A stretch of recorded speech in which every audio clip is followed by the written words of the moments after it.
a little bit. Um, to a bit on kind of just the ResFrac approach.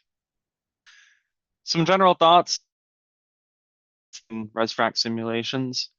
Um, the 80 or 90% solution to kind of all the physics, we think, often provides more insight than getting 100% right, but only on a small portion of the problem. And what do I mean about that? Uh, when I think about modeling, there's a lot of different scales at which you can model, right? So on the large side of things, right, you could have an entire basin level models, in which matrix blocks are perhaps thousands of feet in order to model the entire structure. Um, my very first internship was actually coding input files for big turbidite models in the offshore. And that's a really large model scale, right? Then on the really small side of the problem, you could have, computational fluid dynamics models or pore scale models of individual nanopores, in the matrix, right? ResFrac sits somewhere kind of in the middle of that, right? We are model field scale, typically, a pad or a handful of wells, a handful of stages from a given well, modeling fractures that are, say a couple thousand feet long and half length. So we're obviously a little bit smaller in scale than the full field scale models, but much larger in scale than, say, a pore throat CFD model or something along those lines. So what does that mean? Well, that means that, the amount of the physics and the way that we represent certain things needs to match the scale at which you're modeling. So, for example, we may not currently include um, uh, detailed, what's a good example? Um, Reactive transport, though that is kind of in the works. But we can model, some chemical effects, through constitutive relationships, right?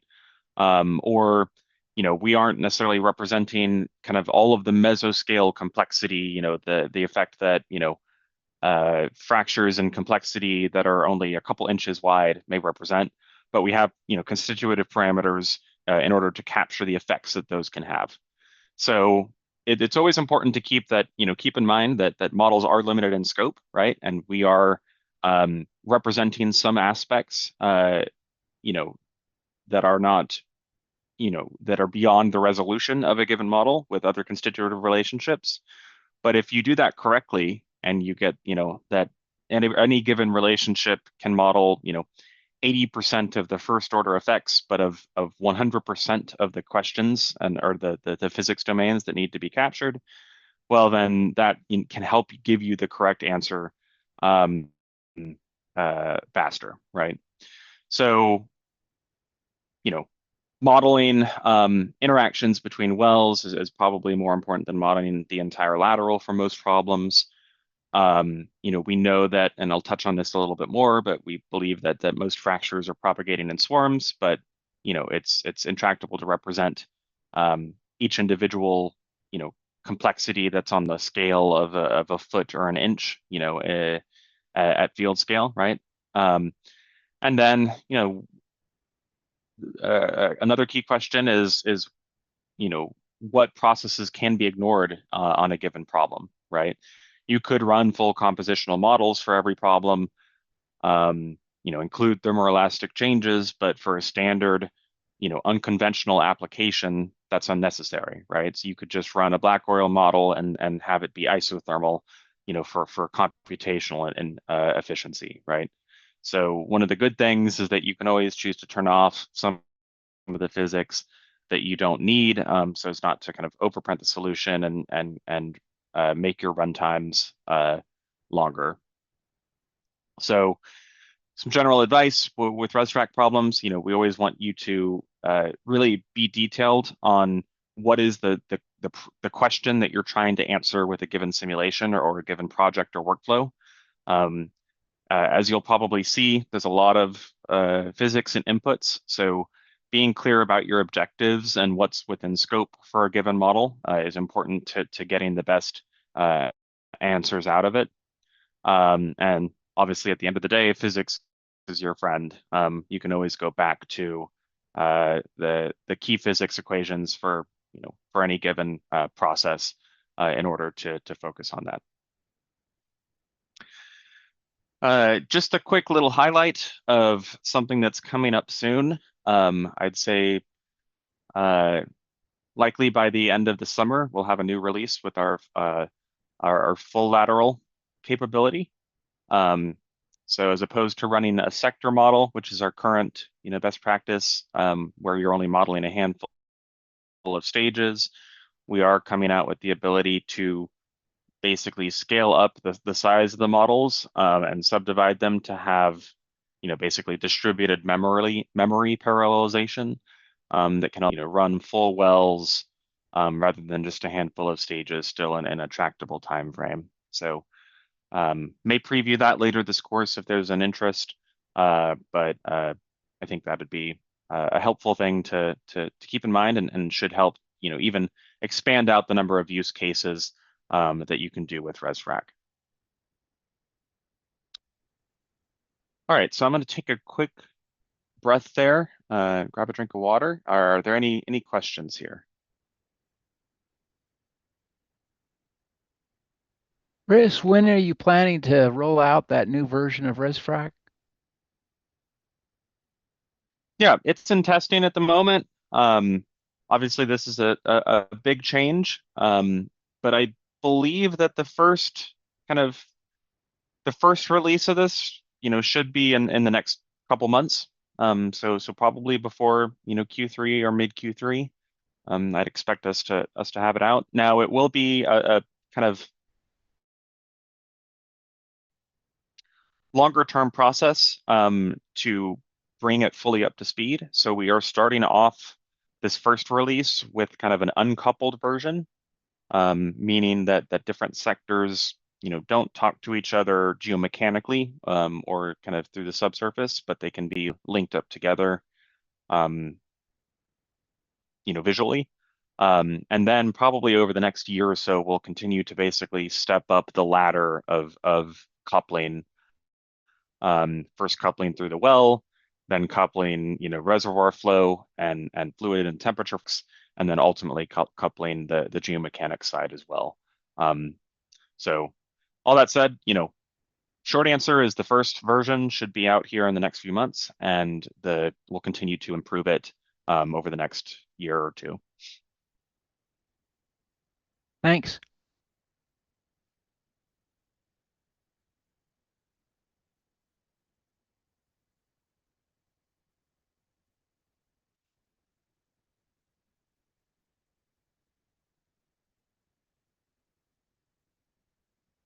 All right. Well, I'm going to shift gears a little bit from the review and kind of go into some key processes that are good to keep in mind to kind of just set your mental framework for when we start running a simulation. So I want to focus here on, what are the key processes? So fracturing, matrix flow, wellbore equations are all fully coupled and solved with every single time step. We are, to be clear, a planar fracture simulation software. So while we can kind of approximate DFNs and some other discrete fracture networks through some inputs and pre-existing fractures, that's not our core bread and butter. Fractures are meshed as fractures for the entire duration of a model. So once a fracture kind of is generated, it does not kind of disappear during the production phase, or it's not, you know, represented differently during production than it is during fracking. Talk a little bit about some of the boundary conditions for scaling kind of our sector models and some other of the applications, parent-child effects and compositional modeling as well. So what does that look like? There are three different mesh types within a ResFrac simulation. We have the fracture mesh. So you can see, each one of these rectangles being a fracture element. We have the matrix mesh, which we can see here. In this visual example, I've taken a kind of a cross section. Of course, the fracture elements are meshed within the matrix. And then we have the wellbore elements, which you can see two of the example wells here. But the key thing to kind of understand, which may be different from some other softwares out there, is that we generally use a non-conforming mesh. Non-conforming meaning the edges, fracture elements, do not have to conform to the edges of the matrix elements. And so they're kind of separately meshed, but they are, fully coupled and interact, right? So you can have fluid flux from the matrix, of course, into the fracture in either direction. And then, depletion effects within the matrix itself will have an effect on the stress state, and that stress state will then be imposed, is then imposed on the fracture elements. Um, and so each of these, just to highlight, we have our technical write-up, which I'll touch on here shortly, but within that technical write-up, the details of these mesh are discussed in detail in section 4, 5, and 6 of the technical write-up. One key concept to note that I think is helpful in general is a pretty unique fracture propagation algorithm that we have and employ. Um, Classically, most fracture propagation historically kind of follows what we call this discrete formulation. So when the simulator code is looking to decide or calculate whether or not a new fracture element forms, of course it is calculating what the stress intensity factor is at the fracture tip and comparing that to the critical strength intensity factor needed in order to propagate. Um, and the code would decide whether or not that threshold is met, and then either create a new fracture element or not, right? That provides some difficulty and mesh dependence when trying to feel the effect of, say, small layers in the matrix. So here's an example of fracture propagation in a low stress zone. It's coming up to a stress barrier here, this warmer color up here to the top. And in reality, we would probably think that the fractures all come up and butt up kind of nicely against this barrier. Um, but numerically, that's a difficult question here when, depending upon my fracture element size, let's say that this fracture element is say like 100 feet tall. Um, should it form that element that actually goes into that, or should it not? Um, uh, and that's kind of where you get some of the mesh resolution effects or mesh dependence due to the fact that uh, a fracture element either forms or it doesn't. Um, so that's kind of the discrete algorithm. A couple years ago, our chief scientist Yegor and kind of all of our developers created a new version of kind of fracture element propagation that we call either just the continuous algorithm, or its technical term is multi-tip element fracture propagation. The concept here is that instead of when a fracture element is created and the fracture height say grows 100 feet instantaneously, instead of doing that, we actually track the tip of the fracture within the fracture element. So the fracture can actually grow kind of more continuously rather than it being a bit stair-steppy.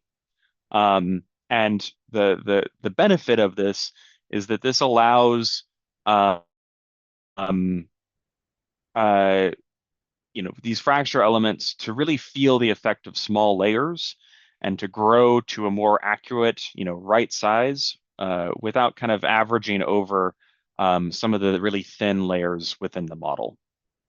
So to kind of give a visual example, by tracking the position of the crack tip within a fracture element, we're allowed to feel the effect of thin layers, even if using a relatively coarse fracture mesh that is computationally efficient.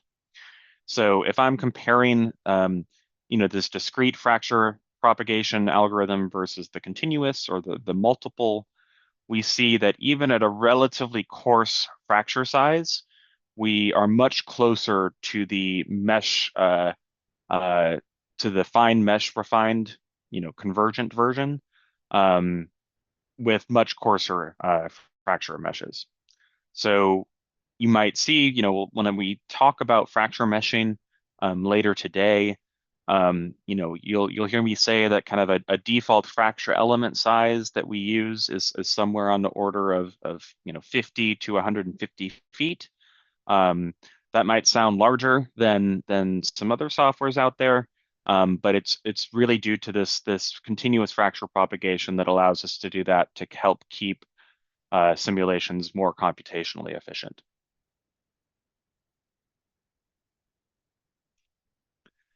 Another key concept, I'll talk about this in more detail during the kind of fundamental theory kind of lecture tomorrow.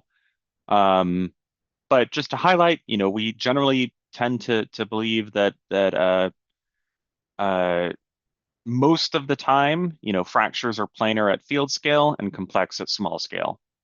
What do we mean by that? Well, it's clear from a lot of fiber diagnostics over the years, as well as just almost 2 decades now of kind of unconventional hydraulic fracturing, that we see events from one well to another that are more often than not, parallel to SH-min, and can track, that fiber response pretty clearly in the subsurface.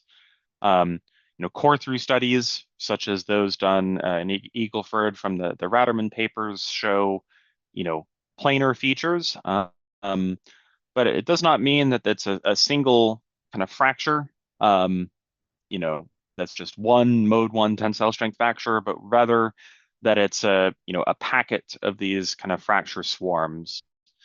So, even though these look like, planar events at the field scale, there's definitely, mesoscale complexity, on the order of inches or feet. And so the effect of that kind of middle scale complexity needs to be taken into account, and that's often kind of what underlies a lot of the tuning parameters that we're kind of discussing in the model. Um, you know, that said, we Chr- can show fraction. Yes. Chris, Darian O'Brien, in a huff and puff simulation, does the fracture meshing change as the stress envelopes change during production and injection? No, not in ResFrac simulations. So the fracture mesh is kind of defined at the beginning and utilized. Now, when I say the fracture mesh, I'm talking about the individual size of a fracture element. Um, fractures could propagate. Like I could create more fracture area. Let's say during a huff and puff, I accidentally injected above SH-min, or, there was depletion that changed my in situ stress state, where I can actually continue to propagate. That could occur, right? So the fracture geometry might change. But the mesh size itself is kind of an input parameter at the start of the simulation. All Thanks. right, so yes. I mentioned, that we generally do planar fractures, but there is a good question about, fracture turning. May talk about this a little bit more. We can simulate fracture turning, but typically we force the fractures to be straight. So what's the reason for that? Um, you know, in order to get significant fracture turning, you need relatively low stress anisotropy between SH-min and SH-max. Anything above a couple hundred psi of uh, stress anisotropy between the principal horizontal stresses, and the amount of fracture turning that you see is relatively minimal. So while we can model fracture turning, and there are some applications and projects in which we definitely do, um, we tend not to, simply for computational efficiency. Because in most of the shale basins, if you look at kind of the Zobac stress maps or other estimates of SH min and SH max, we believe that